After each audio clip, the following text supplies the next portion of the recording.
What would you have? What would it have taken for you to say, okay, this is going to be a successful year for me and the team?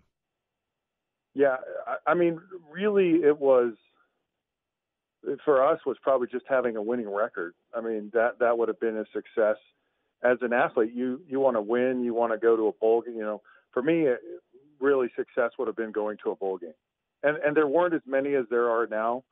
So the idea of actually getting bowl eligible was not even around. That to me was probably the biggest disappointment of my time at Utah, just not going to a bowl. So fast forward now, all these many years later, 30-plus years later. So for you, and I got to give you some credit because you lit this fuse many months ago. Now others have jumped on board with it. You've said playoffs a possibility. But for Scott Mitchell, as we sit here, a day away from camp and 30 days away from the start of the season, what will it take for you to call Utah's season successful this year?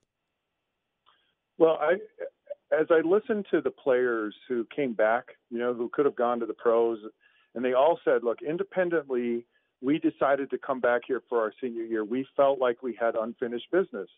And the unfinished business was they got to the Pac-12 championship game and they lost it.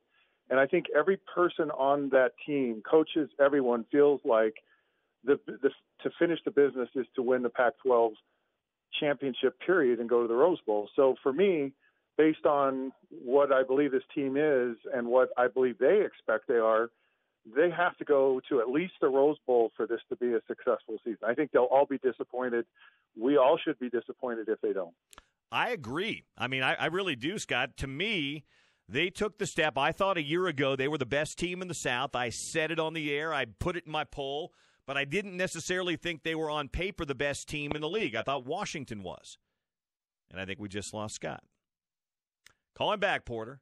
With that being said, I thought getting to the Pac-12 championship game a year ago was a legitimate goal, and that's how I was going to label it a successful season. And they got there. I look at them this year, and I say, hey, Utah on paper is the best team in the league. Now, I know the season's not going to play out on paper. Very rarely do you go through a year where everybody stays healthy. Utah didn't a year ago, but sometimes you do.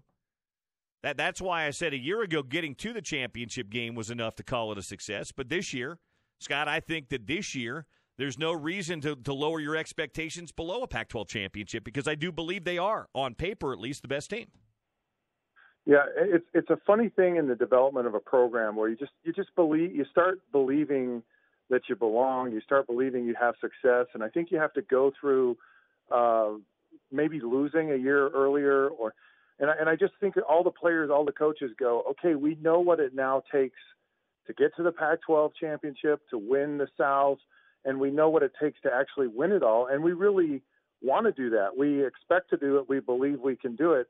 And I think that's the biggest battle you have with a program. You get these schools like Washington. Washington just expects to be there every year. They've kind of gotten over that mental hurdle, or teams like USC, and they, maybe Stanford, maybe Oregon, some of these programs where the mindset is one of, championships all the time. And you feel like that's the level that Utah has gotten to. I think early on, and there were opportunities for Utah to win the South, and they just found some way in November to stumble over their own foot. And now they've figured out how to make it happen. And it was pretty ironic last year. I mean, you lose your first two conference games, you lose your best two offensive players, and you end up in the Pac-12 championship game. So there's something to be said about they believe they belong now. They believe that they're a part of it. It's funny you say that because people have told me, well, Utah's got to enjoy this because they're not going to be there every year. Well, I'm like, what? They could be. I mean, again, I'm not saying that they're on the level of USC historically or traditionally, but in the here and the now, if you go back 20 years in time, Oregon was a terrible football program. Yes. And they built that when you were playing, Scott, Oregon was one of the worst teams in the Pac-10 every single year. Well, I know they've got Nike-infused money, but they've built that thing. Stanford for years would be a good year, then 3 bad years, a good year, then 3 bad years. They found that right guy. David Shaw and Jim Harbaugh were the right guys there to keep it going. Well, Utah's now there, and I'm not saying they're going to win the league every year, but there's no reason to believe at this point in time, the way things are going, that they shouldn't be in the conversation or in the mix, or as you just said, have the expectation that they're going to compete for it every year. Nobody wins it every year. The last 3 years have been different champions, but there's no reason, I think, and I know I'm a little biased, but I don't think there's any reason why Utah fans should say, well, we'll get there this year. But no, your expectation at this point in time is you should compete every single year. Yeah, you get coaches who have done a great job in recruiting, and it gets easier to recruit when you start putting players in the NFL consistently and you start having success in your program and you go to the conference championship. And Utah goes to the conference championship, they win the conference, they go to the Rose Bowl. That elevates recruiting like times 10. And if they go beyond it, they go to the college football playoffs, which I really believe this. And I know people rolled their eyes at me when I first said this, but you just look at the schedule and all of the things that are in play here. It's not a pipe dream. There's a realistic chance and path to actually make it to the playoffs. But if you get to the playoffs, you get to the Rose Bowl, it just starts feeding on itself. You kind of hit that level of like perpetual. It just automatically feeds itself, and it just takes getting to certain levels of success before that actually happens. And I believe winning the Rose Bowl, or at least getting to the Rose Bowl, is that next cog for Utah to really maybe take a realistic, consistent chance of winning championships all the time. I was at Pac-12 Media Days as well, and I was blown away at the genuine respect every single coach and program and players have for Utah, and it's legitimate. It's not that kind of wink coach kind of thing. It's like Utah is a tough team to play every single year. Scotty Mitchell with us here, my broadcast partner on game days here on ESPN 700 for the University of Utah. Let's talk about the quarterback position for just a minute. Tyler's back. He looks like he's up around 210 pounds now, where you wish he would have been the last couple of years. But I'm just curious. Camp begins tomorrow, season in 30 days. What's your expectation for Tyler Huntley this year, Scott? I know one of the question marks about Utah football has been explosiveness and offense and things like that. But I really believe that narrative would have changed had Tyler not broken his collarbone last year. I think people have forgotten that 4-game stretch against the teeth of the Pac-12 conference schedule last year where he looked like a big-time quarterback. I don't know if that'll be 40 points every week, but what we saw in October last year is really what I expect much of this year from Tyler Huntley. What about you? Yeah, I agree with that. And the thing that was so concerning to me was Andy Ludwig getting hired. Because here you have Troy Taylor, who they're familiar with his offense, had been in it for a couple of years, and then all of a sudden he leaves, and it's like, oh, shoot, now you've got a new system you have to learn. And after actually spending time with Andy, and I mean serious time, like how he teaches and his whole scheme, and you look at the success he's had, I just can't be anything but excited for Tyler Huntley. Andy Ludwig is really smart about putting players in the best position to have success. You go back to Brian Johnson, you watch what he was doing, and I think you can see that, but even on a higher level with Tyler Huntley. And one of the things I think Utah has committed to do is to actually run Tyler less, even though he is big, because he does look good physically. I think that him running less, the idea of having him around for the next play is a great philosophy to have, because you're such a dynamic football team when he's in there. And I saw it just like you saw it last fall when they went on that stretch. I said, this guy's playing as good as anyone in the country. He's really dialed into this. He's a guy that can make plays. He just does so many things well. He doesn't scramble crazy. He has an awareness when he's moving around. And I just really believe that Andy Ludwig will get the best out of Tyler.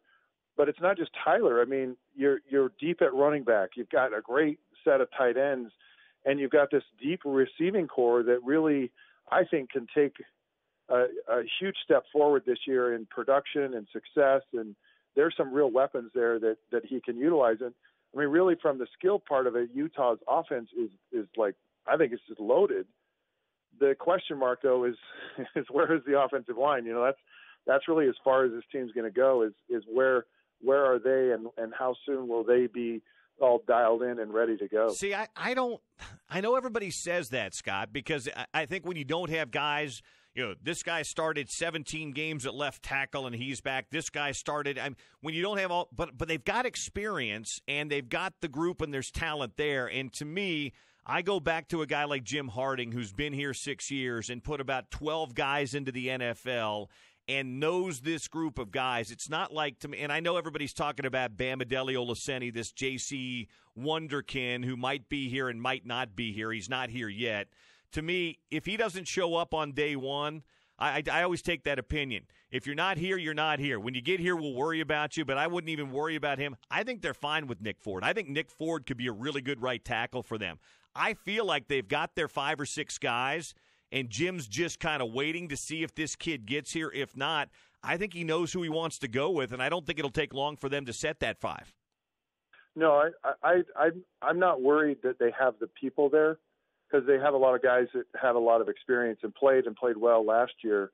It's that 5 or whoever, 6, maybe 7, that they're a cohesive unit. And I talk about this every year. There's a communication, there's a trust factor in live game situations that you have to develop. You can't simulate how fast defensive linemen and linebackers move in practice, and so guys have to they have to develop that comfort level and that trust and communication with each other, and that's the only concern. I think the offensive line is going to be fine, great, will do a great job. It's just how long is it going to take for them to become a cohesive unit? And my concern is because they played BYU the first game of the season. If it was a Weber State or an Idaho State first game out, I wouldn't be as concerned because it gives you that chance. But BYU is a quality opponent, and it's that first game, and there may be a little bit of a rust or adjustment that has to take place. But it's not something I like. I think they have the players. I'm not worried about that. All right, let me ask you about this. You work over at KSL. You're surrounded by blue all day long, and your partner Alex is surprised, actually. Well, I know, but it's not like it used to be when I worked there. But still, for sure. But you and Alex. Alex will feed you a little bit of blue from time to time. My question for you is, and John Pease was sitting in studio with me yesterday. Oh, I'm nervous about the BYU game. And I'm talking to our good friend Steve Borland from Learfield and IMG. Kyle, I'm nervous about BYU. I'm going to be very honest, and I'm not saying this to be the cocky guy, but that game doesn't give me a lot of pause because it's the first game of the year. And that's people are like, oh, it's the first game. I'm like, that's why I think they'll be completely locked in and focused. Last year, I think, and you and I both agree, we looked at each other about midway through the second quarter and like they're thinking about the Pac-12 championship game. Their mind is not here at Rice-Eccles. And when it was, they flipped the switch. It came there. But you tell me, and maybe if you say something, it's the old haunted ghost from years gone by. But is there something in particular that bothers you or worries you about the matchup itself? Because there are very few, if any, places on the field where I think BYU's got any real advantage on Utah. Yeah, from a player perspective and talent perspective, it's not even close. You ask yourself the question, all right, how many players would you take off the BYU team and put them on Utah's team, and where would you play them? And you just at what position? And I go through it and I go, I don't know. I maybe Empey at center. I don't know. Right. Maybe and that's the only one I can really think of. So from a matchup standpoint, I don't worry at all. I love the fact that this game is the first one of the year, and I love it because I think it's going to require the Utes to get their A game right out of the blocks. I think they want to have that, quite frankly. I just get a sense this team is a special group that's focused, and there's a commitment level across all position groups that we're going to take care of business this year. It's a really I don't know that everyone's seniors, but it's a seasoned group of guys who've played in a lot of games, a lot of situations, and that means you travel well. You handle road situations, you handle adversity well. Things don't get you down. This is a team just ready for this challenge. So no, the game doesn't concern me at all. I believe Utah will be ready. I drive by the stadium on occasion, and I get start salivating and get excited about what's going to happen. From an analytical side, though, the only concern is how well can this offensive line mesh and play a quality opponent right out of the gates. I agree with that. I don't think it's one that you go, well, it's going to be, Utah's going to lose the game from it. I just think it could be a little rough at times and in places. There's just too many playmakers, too much talent. I think you can kind of overcome a lot of that with some of this maturing as an offensive line. Yeah, and I agree, and it's a first game, so there will be rust and hiccups and stuff you've got to work out. My thought is, I look at it, and if it was the second or third game, maybe, because you've got to, maybe there's a Pac-12 game you're looking ahead toward. But these guys also remember, it was the second to last game of the year last year. They have not forgotten that they didn't play very well at home, and the BYU gave them a pretty good scare. I think last year's game at Rice-Eccles, because 90% of the team that's going to play for Utah this year was in that game, I think that will serve in the back of their minds as a motivator too. I really do. I think they've not forgotten that, boy, we didn't play very well in that game, and those guys almost got us.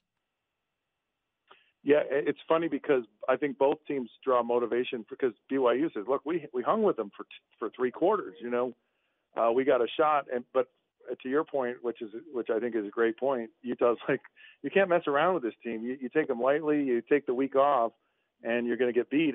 But I think that's a mentality that Utah's learning in general in a Power 5 conference. You can't take anyone lightly. You have to, Northern Illinois. I mean, they're a tough little team a year ago. So if Utah's that championship quality team, those championship teams just show up every week. And that's the mindset Utah has to have. I don't care who it is. Well, that's it for me. That's what I've said. I've said, when I remember back to that 2004 team, they didn't play around with anybody. So I think the closest game they had all year long was about 17 points. Great teams that want to be great and know they're great, they go out and they don't mess around, do they? They don't. And they just understand how to take care of business, and they just always there's just an unwritten process of how we perform and how we play, and there's no compromise in it whatsoever.